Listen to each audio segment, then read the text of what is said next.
Assalamualaikum dan selamat malam. Perkenalkan, saya Rizky Aulia dari Prodi Sistem Informasi. Saat ini saya ingin mendokumentasikan hasil pengerjaan saya terhadap tugas 3 mata kuliah pemrograman berbasis desktop, yang mana pada tugas kali ini kita diminta untuk membuat program, yaitu manajemen restoran.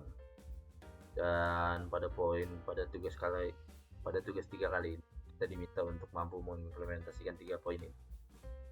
Itu mampu mengimplementasikan konsep abstraksi dan atau inheritance, lalu mampu mengimplementasikan konsep encapsulation, polymorphism, exception, I/O, dan operasi file, lalu mampu mengimplementasikan materi-materi sebelumnya seperti struktur keputusan, pengulangan, array, dan string. Ya, mungkin langsung saja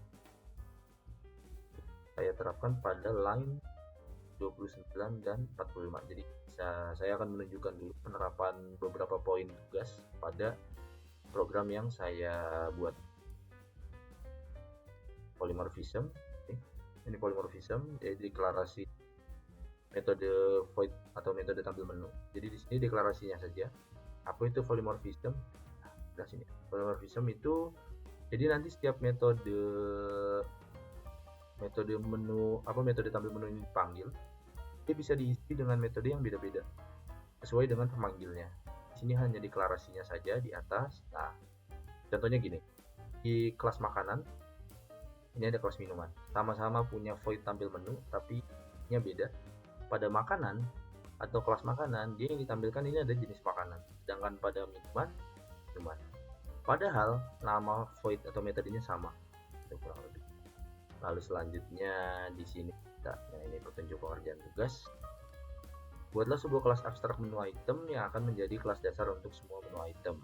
Kelas ini harus memiliki atribut nama string, harga double, kategori string, dan metode abstrak tampil menu. Di line 6, kita ke line 6.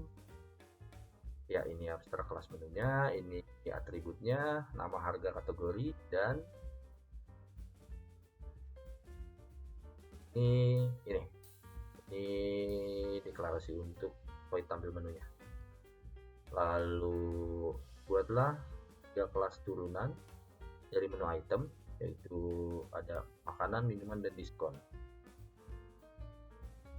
Diskon ini nanti memiliki atribut double diskon. Nanti dia akan saya gunakan untuk merepresentasikan besaran diskon yang diterapkan. Lalu kelas makanan dia punya jenis makanan, dan kelas minuman punya jenis minuman. Ini kelas makanan, extend menu item, dia punya atau memiliki atribut jenis makanan. Lalu minuman punya juga atribut jenis minuman, dan yang terakhir diskon, extend menu item, dia memiliki juga atribut diskon, double diskon. Ini string jenis minuman, string jenis makanan. Lalu buatlah sebuah kelas menu yang akan digunakan untuk mengelola semua item menu dalam restoran. Kelas ini harus memiliki atribut berupa sebuah array list untuk menyimpan semua item menu. Line 95. Ya, di sini kelas menunya, ini array listnya. Nanti di array list ini akan digunakan untuk menyimpan daftar menu yang dinamis, karena kita menambahkan atau menerapkan fitur untuk menambah menu item. Jadi dinamis, tidak tetap daftar atau list menunya. Lalu selanjutnya buatlah kelas pesanan yang akan digunakan untuk mencatat pesanan pelanggan. Kelas ini harus memiliki atribut berupa array list untuk menyimpan item-item yang dipesan oleh pelanggan. Seperti kedua, ya ini kelas pesanan, di sini ada array list untuk item pesanan, jadi dia menyimpan objek item pesanan yang dipesan pelanggan, dan ini jumlah pesanannya. Lalu implementasikan konsep inheritance, line 32, kita ke atas lagi.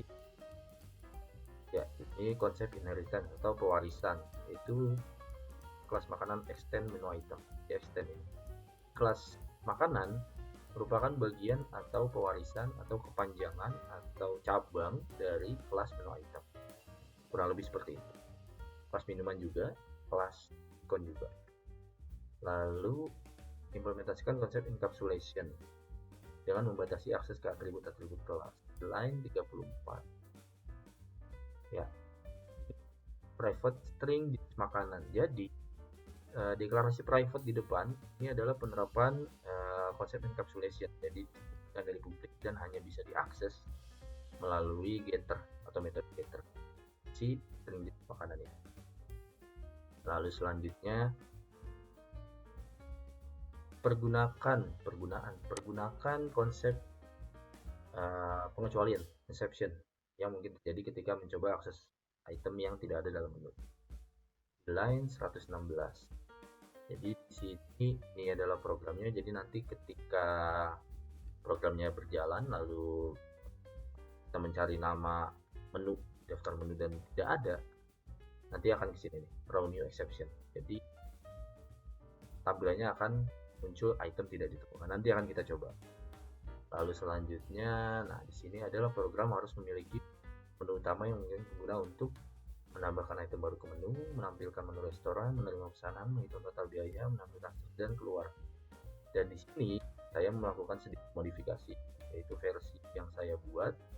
Jadi nanti menu utama pada program saya isinya seperti ini kurang lebih. Tidak seperti yang sebelumnya karena ada sedikit penambahan, yaitu nanti ada bisa poin pertama menambahkan item baru ke menu, nanti ada makanan, minuman, dan diskon. Nah diskon ini nanti kita diminta untuk memasukkan nilai tertentu yang menjadi nominal diskon untuk item tersebut dengan syarat minimal pembelian 5 untuk berlaku diskonnya. Lalu ada opsi 2 untuk menampilkan daftar menu, 3 melakukan pesanan, 4 menampilkan struk, 5 menyimpan data menu dan struknya ke disk atau ke file dalam bentuk file, dan yang ke-6 memuat daftar menu, ke-7 memuat struk, dan terakhir yang nomor 8 yaitu keluar dari program. Line 225. Ya, di sini nanti kita akan simulasikan. Lalu ini ada implementasikan IO, operasi IO dan operasi file untuk menyimpan dan memuat daftar menu dan struk dari file text dan ke file text. Line 313 dan 361. 313. Ya ini adalah metode untuk simpan ke file. Jadi ini disknya, di disk E, folder _tugas _3. Lalu di sini juga ada nih untuk struknya. Lalu di sini ini untuk metode memuat atau membaca file. Kita pakai buffer reader untuk baca, dan untuk membuatnya di sini menggunakan buffer writer. Lalu selanjutnya gunakan struktur keputusan dan pengulangan. Line 225 dan 314. 225, 314. Nih, dikonfirmasi. Jadi kalau kita yes, dia akan eksekusi. Kalau no, dia akan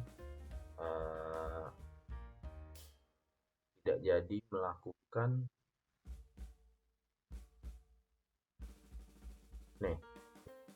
else, karena ada nilai maka data tidak jadi disimpan.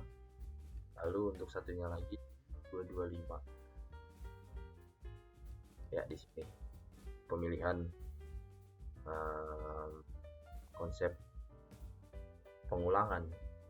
Ini while ini adalah penerapan konsep pengulangan mungkin atau tidak terbatas sampai ada perintah break atau return. Jadi kita akan diminta terus untuk input ini sampai inputnya benar, atau dia akan menerapkan break atau return pada menu yang kita pilih. Ya, mungkin langsung saja kita simulasikan programnya.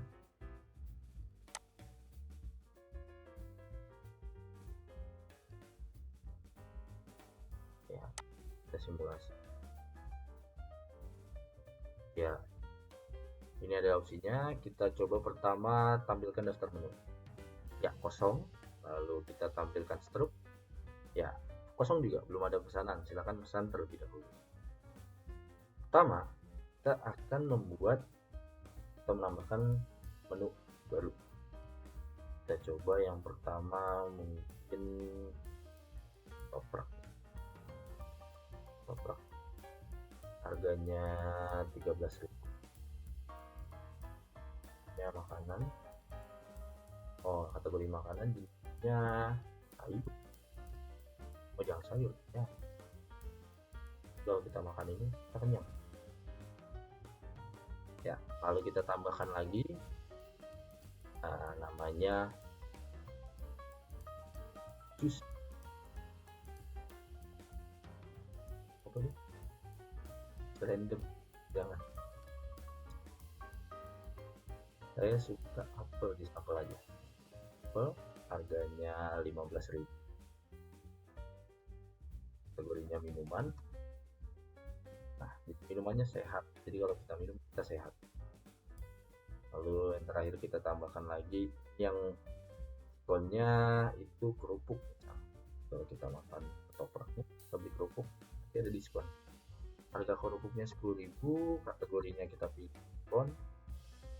Nah, diskonnya kita terapkan biar mudah ngitungnya, 50%. Sekarang kita coba tampilkan ini daftar menunya. Ketoprak, bisa apel, dan kerupuk. Lalu kita coba buat pesanan. Misal ketoprak.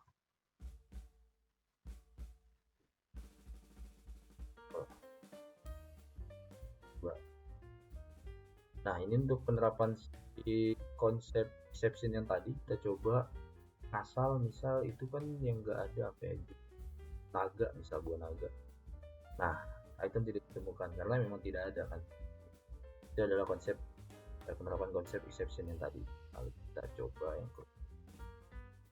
untuk diskon ini saya menerapkan syarat minimal pembeliannya itu 5. Jadi kalau belum 5 ke atas dia nggak akan dapat diskon. Kita coba 4, harusnya tidak dapat diskon ya. Nah, total diskonnya 0 karena tidak dapat diskon. Ini adalah struknya. Ketoprak 1 13.000, apel 2 karena harga 15 jadi 10, kerupuk diskon 10.000, kita beli 4 jadi 40.000. Dapat diskon karena kita baru beli 4. Sekarang kita coba tambah satu lagi si kerupuk biar jadi 5 agar dapat diskon ya. Kita jadi dapat diskon, harganya jadi 50.000 karena diskon 50% jadi 25.000. Ini harga sebelum diskon, ini diskonnya, dan ini harga setelah diskon, kurang lebih seperti itu. Lalu kita coba untuk memuat atau menyimpan menu dan struk ke file. Pertama kita kesini, ini adalah direktorinya kosong. Sekarang kita coba simpan. Kita yes ya, data berhasil disimpan ya. Ini adalah menu dan struk yang sudah disimpan. Lalu kita keluar, kita masuk lagi.